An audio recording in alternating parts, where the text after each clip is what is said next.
Welcome to the Homebrew Crew. I'm Tony. This is Sean, and we're joined by a very special friend, David, a player in both of our campaigns, to discuss something that has been that came up in the past couple of days. In fact, in your campaign, right? Yeah, David caused some controversy in our campaign, both in game and in real life. I would say. That's right. So I guess we're just gonna have to kind of explain the situation in order to kind of give background to this. So in our campaign, essentially, we were at a point where the whole party got to the top of this castle and they were ready to fight, this epic boss that they've been kind of waiting to fight. Yeah, and everything was going really well. It was the big bad. We were ready for it. Yeah. And prepared. And it was at a point where the party had gotten her, at a low point. I was sweating bullets because they were at a point where I think they're gonna kill her. He was the DM this time. This is his campaign. And they got her real well. And I was at a point I think they're gonna kill her right here. And David, he plays a samurai variant fighter in our campaign. Always frontline man, always doing the most damage, taking the hits. Yeah. And he did something a little unexpected from everyone, really, both in real life and in game. Except for me. Him and I had talked about what he was going to do. Yeah. I knew what he was going to do. Yes. Wow. Okay. This is why I was saying that my actions made me feel very bad because for once our characters was actually getting along. Yeah, we talked about it before. Wow. I'm like, oh, okay, well that'll work. Maybe it'll. See, and did it go as you planned? No. I figured. So that being said, essentially, David's character, his name is Algren. He ceased fighting the boss, who was this matron mother drow woman, and I think you healed her, right? You gave her a health potion. Yeah, did you give her a potion or something? A minor healing potion, just to get the idea that I'm on her side. Right, and the drow woman Jezebel is not dumb, so she appreciated that, but she wanted to make sure that this is legit and nothing's gonna backfire on her, so she casted a high-level charm spell to basically make Algren do her bidding. Yeah, Algren became her bitch. Yeah. It was an interesting thing. I know, because then we're sitting there and it caused issues with everything else, because now not only do we have to fight this drow lady and her giant mechanical spider, which, by the way, we're going to talk about that when we get to October and the monster creation. I know. But yeah, now we had to fight one of our own. That guy.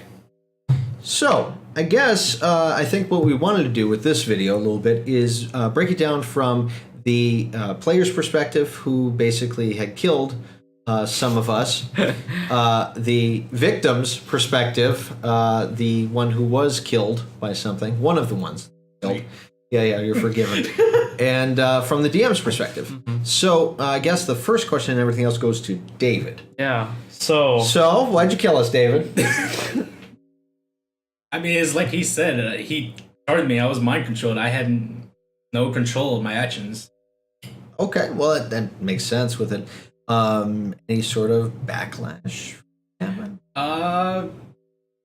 Immediately right away when I gave the potion, because... Everyone around the table, aside from you, obviously, because you know what I was trying to do. Right.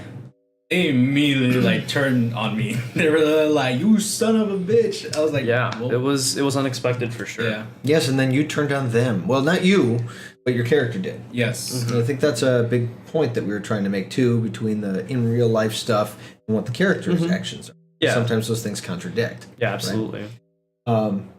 Yeah, so is there, what was that like to have your own party kind of be up against you at that point?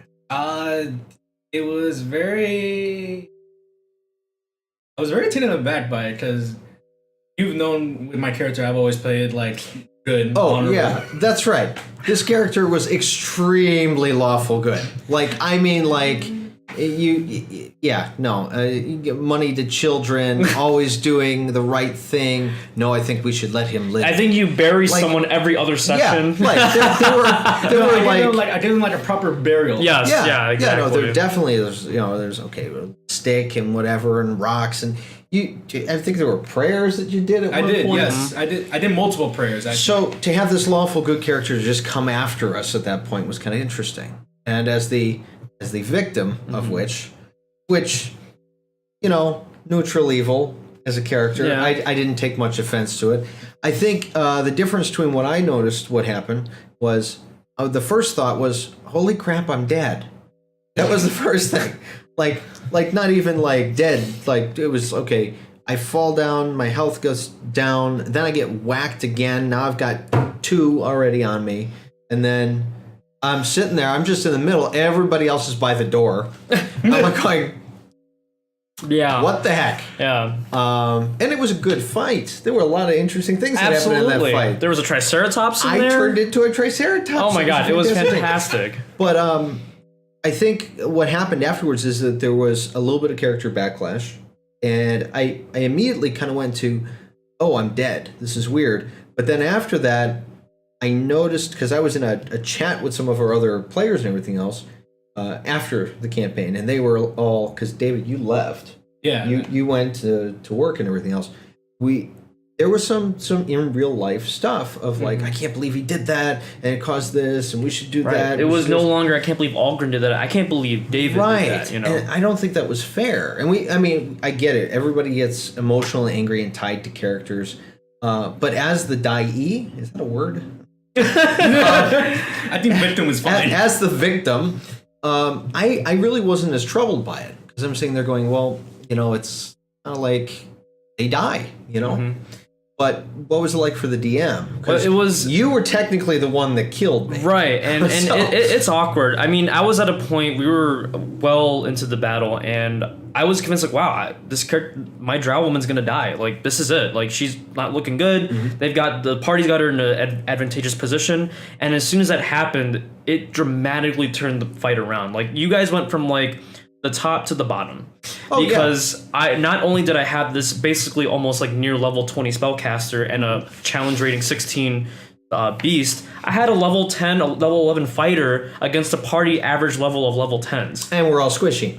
Right. Yeah. So I had no armor on. It got to a point where I had my drow and my spider beating you guys up, and then I had Algren finishing up, giving everyone death saving throws. Yep, and those multi-attacks and those double hits and all of his nifty little moves. He has the sorcerer's just like, well, you're dead. Yeah, like as soon as a party loses the glass cannon, everyone begins to kind of tinker their diapers a little bit because they realize the glass cannon. Yeah. I think it's an interesting point, and I think that a lot of it, the tension is one thing, but as time went on, just so you know, that chat, everything else went away. Like, we feel kind of bad about it. We don't want to make David feel bad about it. It is what it is. It is how it happened. That initial shock and reaction is pretty much what caused all the controversy, and it just kind of dissipated. So they still love you, Dave. Yeah, believe it or not, they still do. No, and I think kind of going back to when you're a DM, and you might get tossed in a situation where you unexpectedly are given something to your advantage, which rarely does happen. The players and the DM there's this secret contention going on, but when the player gives you a tool, of course there's this party where you're like, oh, I'm gonna feel guilty, I'm gonna feel bad, or if you don't, good for you. But there's also the point that you're secretly having fun. Right, the sick party who's having fun, but also, yes, I was given control of a player, and it seems wrong to do that, but in real life, this drow woman is a mastermind, and if she's given a tool like this, or any villain with a brain, really, they're not going to hold back. They're going to take advantage and abuse this on the opponent. Absolutely. We've talked about that before. It's going to come over and it's going to hit you. If you've got, something like you said with a brain, and anything with an intelligence higher than 2 is going to come over and just kill something that's lying on the ground. So I don't feel at all upset about how that went. I'm sure David understands, and everyone else understands too. It's just interesting to see the 3 different perspectives of it, I guess. Yeah, and it's interesting because you actually had to leave like kind of right as soon as I took you over. Yeah. So at that point, especially when it comes to the scenarios where like you're in control of a player for any reason, you can't help but feel kind of responsible for the things that kind of happen. And I mean, at the end of the night, I felt kind of bad. I mean, I took 2 lives that night, and I didn't mean to. I really didn't mean to. The best thing, though, as far as the DM is concerned with it, is that you took 2 lives that night, but everybody blamed David. Not a single person, because it was charmed, and because of the action he did with the health potion with it, everybody directed it towards the character. I find that interesting. Yeah, because as soon as he left, he didn't do anything. That was all me. It was all you. All you the actions, all the moves. not to even do that. Right, exactly. But like I did that. I decided to attack the way I did. I ended up taking 2 players' lives, and the party was mad, both in game and out game. But again, I didn't really take a lot of that flack, which is kind of interesting because when people get mad, sometimes they lose sight, and they even knew that I was making those decisions and I was in control, but they still wanted to kind of hold that hostility towards the player, which it makes sense. It makes sense. I mean, that same night after everything had blown over, we started talking about rescue missions for Algren. So exactly. We were like, well, we got to rescue him, right? Okay, fine.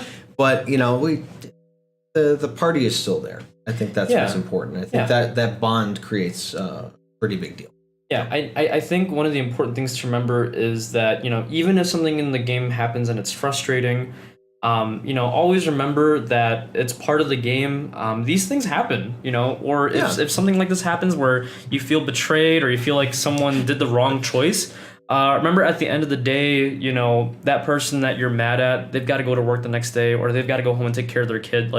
And more importantly, play with you in the following week. Exactly. Yeah. So you gotta make nice, Yeah. So. And I think it's interesting because we're still in this period of it just happened and we're in between sessions.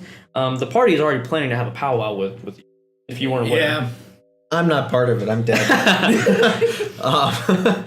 But it's going to be a fun experience. Our next game and everything else. I've really enjoyed creating a new character. I think that we all learned something from it. Mm-hmm. Yeah, and I'm not really that mad because the story just got 100% more interesting. Better. It's wow, this opened up the door for as a DM, you're gonna run into these kind of tough situations where who are you gonna please and who do you not want to piss off, but at the same time, these can lead to really good opportunities for writing or giving you filler or giving you all these extra moments. It's one of those moments where it started to write itself. You're sitting there going, oh, okay, well now she wins. I wasn't really planning on her winning.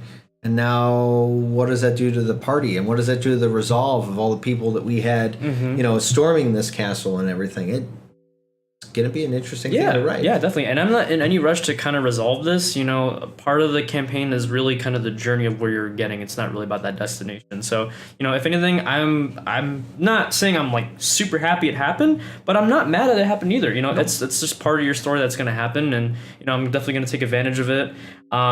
And then I guess the only other thing I want to ask from David is do you have any regrets about kind of making that decision, or if you were to go back, what would you do differently? Or this is your chance to shine. Yeah. Address the rebellion, sir. I mean, to be honest, I regret that had happened, but at the same time, my character felt like that was a good choice to make. He was trying to gain the trust of this evil villainess, and because she was Sean said, that she was basically a level 20 spellcaster, and we had a freaking giant metal spider.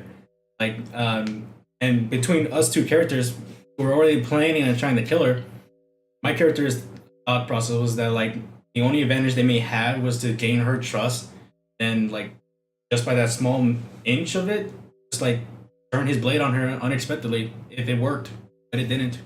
Mm-hmm. So as much as I regret what happened, I probably would have still done the same thing in a different scenario.